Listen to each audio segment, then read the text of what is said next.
కరుడైన దేవునికి, జీవము కలిగిన దేవునికి, ఆరాధనకి యోగ్యుడైన జీవము కలిగిన పరిశుద్ధిని మనం ఆరాధించుకునే కృపను నీకు నాకు అనుగ్రహించి ఉన్నాడు.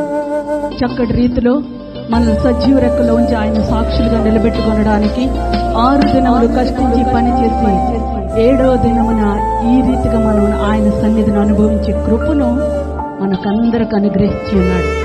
దయచేసి 2 చేతుల పైకి దేవుని స్తుతిద్దామా?